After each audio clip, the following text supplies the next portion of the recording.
Incoming transmission. Our fleet prepares to take a new world. Yet sensors read a single human warship heading for us.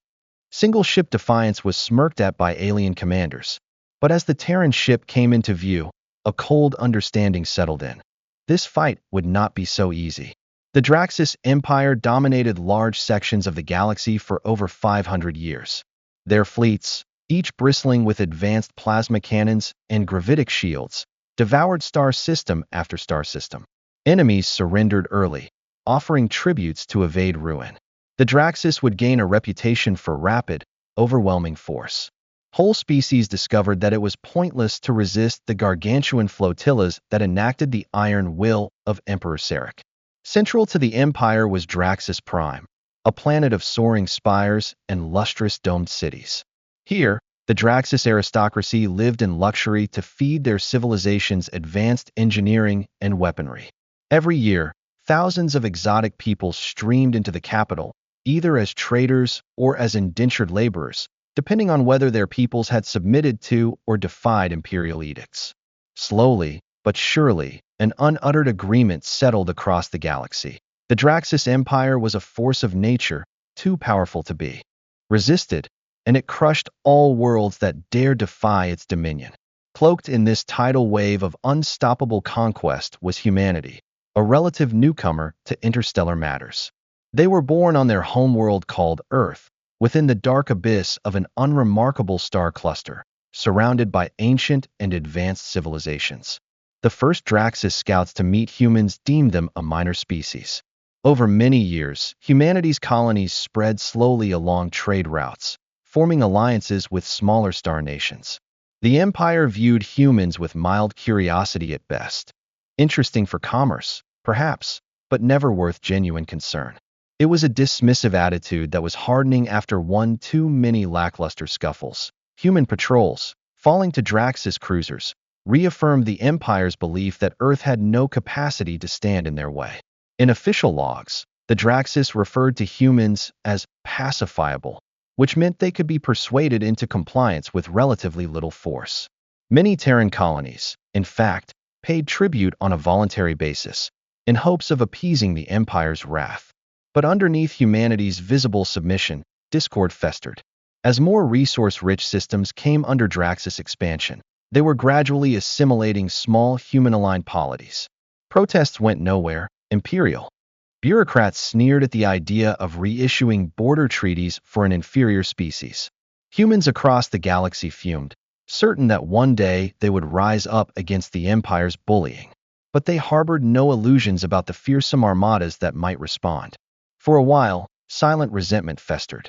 That all changed with rumors of a new Terran warship in development at the distant Helios shipyard, a facility rumored to house leading-edge Earth research. Fringe traders whispered morsels of tech that claimed to have advanced shielding and weapons taken from reverse-engineered alien tech and propulsion systems that outclassed known hyperdrives. These rumors received scant attention from the Empire. After all, there was no single ship, no matter how advanced, that could do battle with an entire Draxus armada. And that belief held true, until the day a Draxus frontier station near the Tau Ceti region reported encountering an unidentified Terran craft, an encounter that appeared to defy explanation. It had taken mere minutes to wipe out a small Draxus patrol. Survivors would tell of rail-lance strikes that blasted through Imperial cruisers like leaves. Command staff considered it an over-exaggeration. Then, more unsettling reports followed. Outposts randomly found smoldering, each one destroyed by a vessel broadcasting nothing but a Terran ID code. The specter of a stealth dreadnought lay at the fringes of Imperial intelligence, once unfeasible. But even amidst these quirks, Sarek, the Emperor in charge, did not break a sweat. The Empire readied another massive offensive, this time striking the Atraxis system, a strategic crossroads connecting several human colonies. Intelligence suggested that local Terran defenses were minimal, consisting of less than a dozen legacy frigates. The operation had been advertised as a no-frills show of strength. The colossal Draxus Armada would appear, steamroll the system in days, and threaten a consequence for any would-be insurgents. Far above Atraxis Prime, the admirals of the Empire gathered a lethal blockade. Cruisers, carriers, and battleships positioned themselves, and each had terminals assigned to their stationed area. They anticipated brief, mechanical resistance. Others crowed the campaign would end by lunchtime. And that was the way of Drax's conquests, fast and furious. But lurking between those planetary dust clouds and weak star lanes was a obsidian-hulled ship, the HSS Vanguard. This was the ship the Terrans had staked all their dreams on, the fruit of decades of secret research. Its experimental shield matrix and supercharged rail cannons, its advanced sensor cloaks, were Earth's audacious gambit, the potential to scatter a whole armada with unconventional tactics and advanced tech. The crew aboard the Vanguard, under the watchful eye of the stoic Captain Alina Hayes, knew the odds were stacked against them. But they also thought their mission could turn the galaxy's power dynamics upside down in the blink of an eye. For the Draxus, this was to be yet another easy conquest. It was its moment to show the world that humanity wasn't a frivolous species. Nobody in the Empire realized that one Terran warship could change history. But in the quiet before the coming storm, an air of indecision clung to the halls of the Draxus flagship. The sudden mobilization of the Terran felt somehow different. Before long, the Empire learned they had misunderstood humanity, and the cost of arrogance would soon be extracted in blood. What ensued was a collision neither side could entirely anticipate. If the Empire succeeded, then Atraxis would fall, another victim to the idea that one vessel could ever stand against their force. However, if the Terran dreadnought won, it would mean Earth had a deadly weapon that could break the greatest fleets in the galaxy. As the sun rose for the new day above Atraxis Prime, its double suns glowing in hues of gold and crimson across the gradient of the sky, the massive Draxus Armada moved into formation in the orbit of the gas giant. 40 capital ships surrounded the world, with hundreds of smaller frigates, corvettes, and fighters in support. The planet's meager planetary shield glimmered faintly, a desperate defense installed by local human militias. Mild amusement rippled through the Draxus admirals as they watched it, fully expecting to pierce it within a matter of hours. On the Empire's flagship, Relentless Supremacy, Admiral Ryzek prowled the command deck. He was tall even for Draxus, and wore shining armor bearing an insignia of untold successful campaigns. His staff passed on final readiness reports, and they anticipated little Terran resistance, a couple of old defense turrets in orbit, along with short-range fighters. Ryzek smirked. Another routine subjugation. That confidence wavered just a bit when a sub-commander reported a strange ping from his sensors in the outer belt. Could be an asteroid collision, or possibly a stealth signature. Admiral Ryzek waved it off. The Empire's sensors hardly ever failed, but a single, weak reading wasn't worth noticing. The sub-commander followed, but there was a flash of unease in his eyes. An hour passed. Draxus cruisers moved up, looking to create a hole in the planetary shield with a combined plasma bombardment. On the planet's surface, panicked colonists prepared for the worst. In the lonely vacuum at the edge of the system, the HSS Vanguard drifted silently among ice-laced asteroids. Captain Alina Hayes monitored the holodisplays. Each displayed a mosaic of the gigantic Draxus formation. She took a slow breath, bracing herself. Status on the rail cannons? Hayes inquired, her voice echoing across the silence of the command deck. Lieutenant Garza, the weapons officer, answered tersely. Charged at 100%, Captain. Ion disruptor array activated. Stealth matrix stable. However, if we engage from standoff, render ourselves partially visible. Hayes nodded. We can't allow them to destroy Atraxis Prime's shield. After it drops, the colony is left to their whims. We strike now. Helm, put us within range of the first volley. Then we vanish again. In a flurry of faint thruster flares, the Vanguard crept out of its hiding spot. The stealth matrix that coated the hull suppressed sensor reflections, allowing it to close on the Armada's perimeter virtually unspotted. A single corvette patrol passed disturbingly close, but drifted on without picking up the Terran presence. As soon as the Vanguard was lined up with the closest Draxus warship, Hayes barked the command. There was a dull thump as a rail slug went from nothing to damn near relativity through a ship's decks. Half a second later, the battleship Vorax buckled beneath the slug's force, its forward shield bubble collapsing in a magnificent flash. The projectile sliced through armor plating, sparking secondary explosions in the battleship's reactor module. Alerts blared throughout the Draxus comm channels, confusing officers who had expected little response. The Vorks, damaged, fell out of formation to vent atmosphere. Before the rest of the Armada could respond, the Vanguard fired a second slug into another battleship. This projectile penetrated its engine core and forced an emergency shutdown. By the time Admiral Ryzek called for a status update, with two of his frontline battleships effectively neutralized, the sub-commander who noticed the previous sensor ping tried to raise the alarm. There's an unidentified warship on our flank. Unknown silhouette, advanced weaponry, requesting immediate reinforcements. Disorder spread through the formation. Some captains whipped their ships around, desperately searching for the attacker. Others hammered on their mission of attacking the planetary shield. The Vanguard, meanwhile, had pulled back, firing a quick burst from its new FTL microjump drive and leaving it positioned behind another cluster of Draxus cruisers. A subsequent thunderous rail shot hammered a shield of a third battleship, its integrity greatly compromised. Next came ion disruptor pulses that short-circuited the vessel's weapons array. Sparks shot across its superstructure. Less than a few minutes later, the unstoppable force of the Draxus Armada wavered. The leadership hadn't ever encountered a single enemy that could punch holes in advanced shielding. Admiral Ryzek, in frustration, barked orders for the surrounding of the Vanguard's last known location. But the Terran craft's stealth matrix was re-engaged. Caught between different scanning patterns, it took advantage of the confusion to knock off isolated targets. This officer, a Reveran recently bedded into the Draxus forces, gawped at the carnage on tactical readouts. How are they able to move so fast? They have partial warp drive capability in normal space or something like that. Imperial veterans exchanged wary looks. The concept of humans with advanced subspace thrusters had been laughable, yet the results surrounded them. Each successive ruined warship telling the same tale. Unstoppable strikes from an unseen enemy. Desperate to get to the bottom of the mystery, Ryzek sent whole squadrons of fighters to scour the region. Laser pulses swept the void at random, attempting to flush out the Vanguard. Some even shot at one another in the frenzy. While the Terran warship was a ghost, revealing itself only to pop out another rail slug or ion burst. Each shot took another Imperial craft, and what had once been a robust blockade was devolving into mounting chaos. News of the fiasco rippled through the fleet's comm lines. Corvettes and frigates, devoid of a combat ship's heavy shielding, trembled at the thought of a rail slug smashing into them.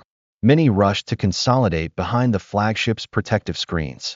Admiral Ryzek also saw that the whole formation was on the verge of collapse, with smaller vessels trapped in panic around larger ones. The Terran's plan was paying off, creating chaos as the Armada lost cohesion.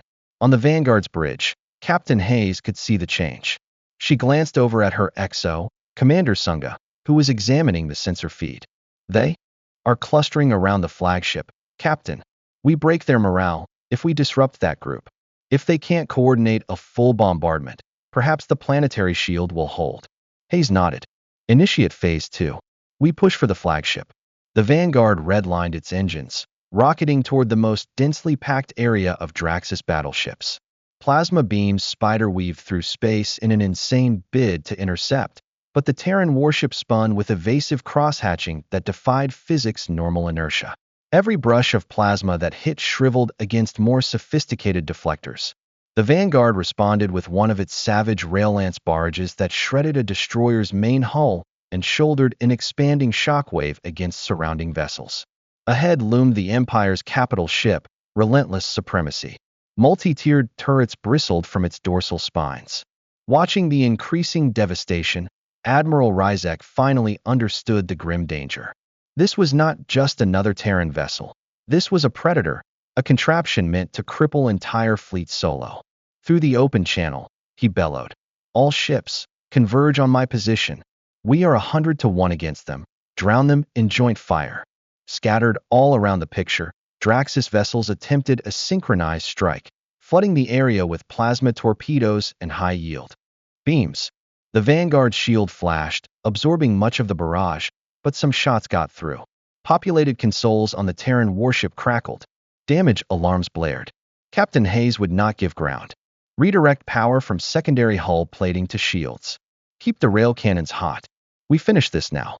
A new flood of torpedoes came rushing in. The Vanguard fired disruptor pulses, shutting off half of them in mid-flight. The remainder crashed against the Terran shield, hammering it until it flickered dangerously low. Deck plates rattled as usual, but the crew held steady, trusting their advanced design. Vanguard punched one last thrust towards the relentless supremacy and screamed the ion disruptor array. A lattice of piercing blue arcs split outward, encasing the flagship's forward shield. For an instant it was holding, but the disruptor wave peaked, shorting out the shield projectors. The prow of the starship shuddered with explosive feedback. Before Admiral Ryzek could even have a chance to gather a counter volley, the Vanguard's rail lances fired in unison, two tungsten slugs hammering into the flagship's flank, rending through armor layers. Secondary explosions blossomed on the hull, causing the battleship to list to port. The sight of the great flagship crippled, broke the spirit of many Draxus crews, and an erratic flood of retreat orders came through the channels. Some captains tried to hold firm, only to be directly hammered by the unyielding Terran warship. Others jumped FTL in blind panic, crashing into each other or failing to set safe warp corridors. The proud Armada deteriorated into pockets of disorder, with each faction left to its own devices. Admiral Ryzek, observing the meltdown from the battered flagship's vantage, could only watch. The unrelenting ship of Terran origin had methodically wreaked havoc among dozens of capital ships. Not a carefully orchestrated volley had stalled it. In a last-ditch, desperate measure, Ryzek commanded all operational ships to rendezvous behind the gravity well of the planet, a psychological gamble that the distortion of the cosmic field would affect the Vanguard. But the Terrans did not appear to be backing down. In the chaos of flung debris, the planet's shield glimmered, still unbreached. Colonial comms noted little in the way of bombardment, as the Draxus could no longer manage a focused strike. The irony was staggering. The biggest invasion force in living memory toppled by a single foe, shifting the developing fate of a star system on the edge of a coin. Ultimately, no glorious last finale came to pass. Those Draxus capital ships, still capable of maneuvering, scattered to safer orbits, or jumped out of the system if they could spool their hyperdrives. There was a lot of debris in the surrounding system of Atraxis Prime, proof of the keystone chaos wrought by the Vanguard. A shocked quiet covered all comms channels in the area. Some of the lesser Draxus captains begged for a ceasefire. Others fled, leaving the once invincible armada of the Empire in ruins. And thus, the conflict came to its crisis. Yet the unassailable tide of Empire, which would engulf yet another human world, had been shattered by a warship they had deemed insignificant. Both sides were in position to deal a final, decisive blow or to negotiate a surrender. But one fact echoed in the vacuum. The whole Draxus Armada had just been vanquished by a single Terran vessel, shattering the galaxy's perception of Earth's potential. A shocked silence fell over the orbital plane around Atraxis Prime. The notorious Draxus formation was reduced to broken hulls and in full retreat, their battle pennants shredded by 15 megajoule impactors and disruptor energy weapons. Even the beleaguered defenders of the planet could hardly believe their eyes. A lone Terran warship, the HSS Vanguard, had achieved the impossible. Admiral Ryzek watched with the relentless supremacy from the vantage of his ship and seethed at this humiliating defeat, staring at the battered ruins of his armada. His flagship's hull was glowing along molten edges where the rail slugs had ripped through. Damage reports streamed across broken screens. A riot of sub-admirals pleaded for orders, with some desperate to run and others stunned into paralysis. Ryzek's famed composure slipped. He knew nothing so calamitous had ever befallen centuries of Draxus conquest. Yet here he stood, powerless. Meanwhile, the Vanguard lingered in the outer orbit, licking its wounds. A few breach segments flickered with flame. The blinking of internal alarms signaled partial shield meltdown, thruster coil distortion, and multiple hull fractures. Damage control teams worked quickly to seal off compromised decks. On the bridge, Captain Alina Hayes slumped in her seat, letting out a long breath of tempered relief. They had withstood the most punishing bombardment to date, but the work was not finished. Lieutenant Garza, her weapons officer, said in a raspy voice, Captain, Rail Lance number 2 is offline, coil meltdown in motion. Ion disruptors are at 60%. We might be able to put together a last volley, but we won't survive if the whole fleet gathers for a second wave. Hayes nodded. We have to finish this. If you give them time to regroup, they will emerge with reinforcements. And next time, we may not have a chance. She turned to the images of the still-functioning shield around Atraxis Prime. Civilians there were relying on the Vanguard to keep the Draxis from regaining orbit.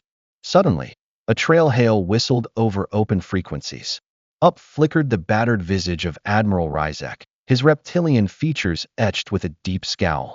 Terran vessel, this is Admiral Ryzek of the Draxis Empire. Cease your attacks. The planet is ours by imperial decree. Retaliate further, and I cannot promise the safety of your people. Captain Hayes exchanged a glance with Commander Sunga. The threat was hollow, given the state of the Armada. She tapped the comm, her voice steady. Your fleet is lost, Admiral. Your ships are in disarray. Surrender and vacate Atraxis immediately. From now on, our people will no longer live under the Empire's shadow. Ryzek bared his teeth, fury boiling. You have no idea of the full might of the Empire. Reinforcements are always a warp jump away. Put down your arms, or in the end be exterminated. The comm link flicked off. Hayes clenched her jaw. She understood that further negotiations would be futile. She braced herself to make one last push. If you take away the flagship, the rest of the fleet will disperse. Helm, take us to intercept course. Let's end this battle quick.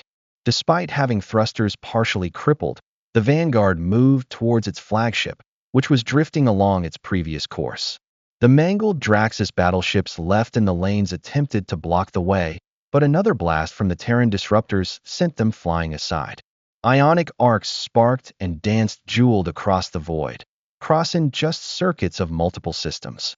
Some launched torpedoes, but the Vanguard danced around them, guided by advanced sensor decoys. Each dead ship is a point of fire against a starry backdrop. The almost empty torpedo tubes gamma and jettisoning shells hitting, shoaling debris. Then it was time for the final showdown. The relentless supremacy lined up with the Vanguard.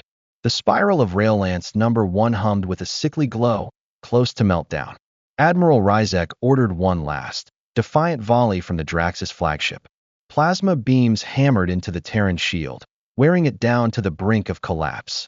The hull plating of the Vanguard melted in places and started fires in compartments. But with practiced precision, Lieutenant Garza fired off the coil's last shot. A tungsten projectile screamed through space, striking the relentless supremacy's starboard side. Weakened by earlier hits, the flagship's hull buckled under the slug's kinetic jowl. A chain reaction of reactor meltdowns spread through the superstructure, ending in a massive detonation that ripped the vessel from within. Admiral Ryzek's last curses were obliterated in a torrent of static. As the massive explosion subsided, the Draxis vessels that had awaited nearby reeled in terror. Their flagship was gone, broken apart in a swirling cloud of debris and flame. For a heartbeat, it all came to a standstill. Suddenly, the Imperial captains were seized with a terror instinctive. One after another, they began emergency warp sequences, terrified of being next. Those unable to jump just vented their cores to avoid a meltdown, essentially powering down their ships. Some texted panicked, give-up messages.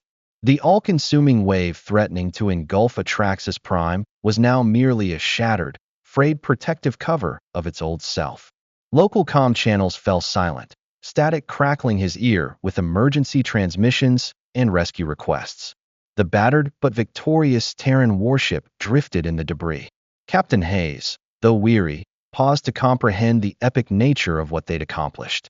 One warship laid waste to the entire Draxis Armada, boundless as it was in its might. The gravity of that victory, and the potential ramifications, hit home for every crew member. On Atraxis Prime, hope blossomed. Citizens were emerging from underground shelters, staring skyward at the twinkling flashes of distant explosions.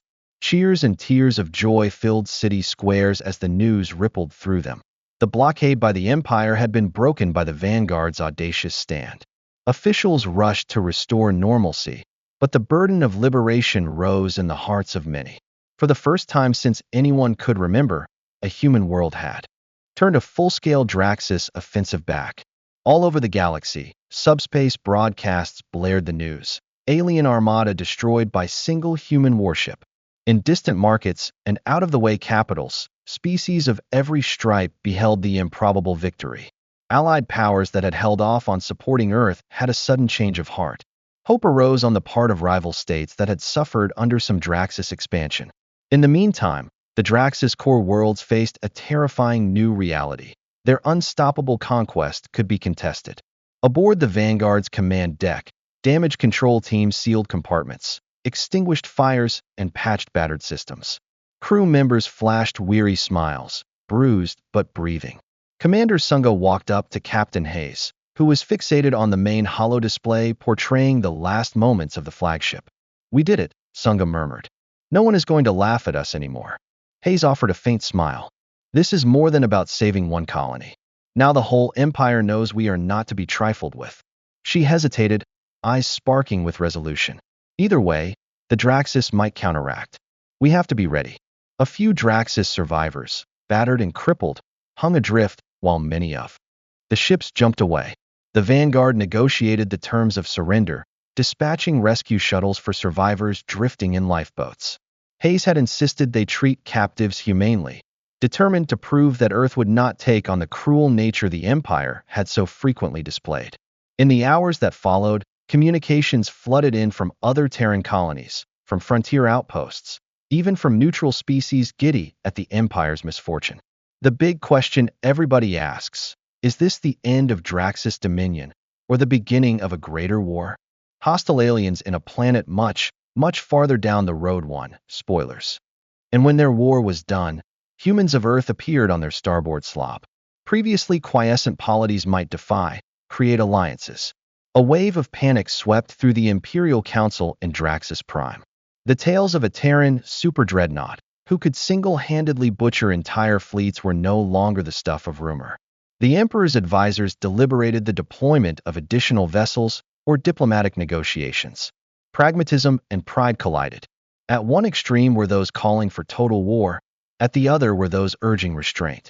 The Empire that had never known defeat now faced one unimaginable challenge: how to deal with a species that reversed the odds in a single heroic confrontation. For the Terrans, the future was a blank slate. The Vanguard's success was accompanied by triumph, but the shadow of what came next. A battered ship of the line, no matter how high-tech, would find it hard to repel a second, larger wave, if the Empire converged its full strength. But the moral victory was clear. Earth's star had ascended, casting its radiance across the cosmic podium for the first time as a serious player. In those final hours above Atraxis Prime, as salvage operations began and colonists celebrated, the Vanguard's officers pondered the ordeal. They had stared down a colossal armada, defied the greatest empire of living memory, and prevailed. The price tag in sweat, blood, iron would be an indelible memory. But they had demonstrated humanity's resilience and audacity.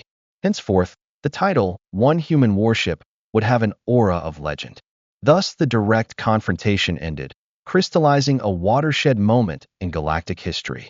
Though the unstoppable Draxus Armada now lay broken, their capital ships destroyed, or aging hard drives simply fled. It was one human warship that had made the difference. And never again would the galaxy dare to call humanity weak or meaningless. Galver Prime invasion. Atraxis battle. Aftermath of the attack on Atraxis Prime found the galaxy jolted out of complacency. The source of that shock was the bruised but triumphant HSS Vanguard, now watching like a guard in orbit around the planet. Incredible! One single Terran warship had torn through an alien armada, previously considered invulnerable. According to reports from astonished witnesses and mortified Draxus survivors, the inevitable might of an empire had collapsed at last before the calculated brilliance of a single ship. On Earth, word of the victory ignited celebrations in every colony, and citizens packed city squares, calling the Vanguard's crew heroes. Alliance and protection petitions flooded the Federation Council, still dwarfed by the mighty Draxus. Humanity overnight leaped from a footnote to a major chess piece on the galactic game board. Among Earth's leaders, debates simmered. Should they press the advantage and liberate more worlds from imperial tyranny, or consolidate their victory and negotiate peace. Meanwhile, pockets of Draxus loyalists collectively reeled. Admirals returning from the debacle at Atraxis were condemned within the Imperial Corps, having to explain how a single Terran vessel managed to best an entire armada. As whispers of advanced Terran technology circulated, some hawks called for a massive reprisal campaign, though more pragmatic voices in the Empire had to concede that Earth might possess many more warships of similar capability. Imperial authority had been shattered, and while Emperor Sarek's rule was not overturned, it was irrevocably weakened. Within the Empire, rival power blocks sniffed opportunity, fracturing solidarity that had held together Imperial expansion for centuries. But the fallout wasn't limited to the Draxus-Earth duality. Tensintu, to ancient Caloran hierarchy, to Viranti League, all of those alien powers had re-examined their approaches towards human potential. Some sent envoys to Earth, hoping to win alliances or at least ensure they wouldn't be next. Emancipated from the terror of Draxus intimidation, the smaller frontier worlds had the audacity to withhold tribute, even to threaten revolt against the puppet governors they had been assigned. The cosmic status quo trembled on the edge of realignment. On the Vanguard, repairs continued non-stop. The ship's sophisticated systems had to be partially rebuilt. Rail lances were close to meltdown. The shield generator needed a full overhaul, and whole decks had lost life support. Captain Alina Hayes summoned her officers, which carried all the weariness of the last wave. Commander Sunga said, "We can't continue to fight fleets of that size in isolation. If the Draxus muster a second wave, we're fucked." Hayes nodded gravely. "That's why we leverage this victory. We've shown we can hurt them. Distant embers in our wake if the alliance ensues. Now we have to collect allies, or at the very least deter the Empire from retaliation for the moment." She looked out the viewport as salvage drones collected twisted hull fragments. The mason jar that remained standing at the top of the brutal starfield represented the indomitable character of war and the indomitable spirit that conquered it.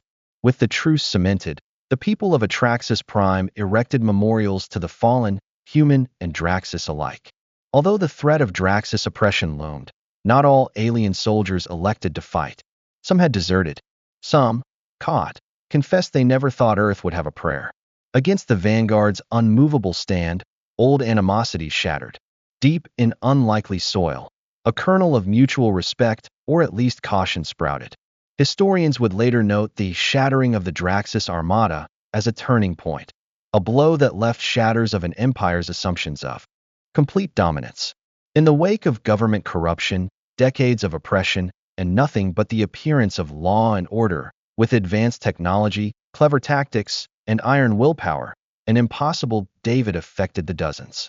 The Empire, no longer a monolith, rushed to adapt, uncertain how best to suppress or negotiate with this newly assertive humanity. On Earth, the Vanguard's crew were celebrated as flesh and blood legends, their names enshrined in planetary archives.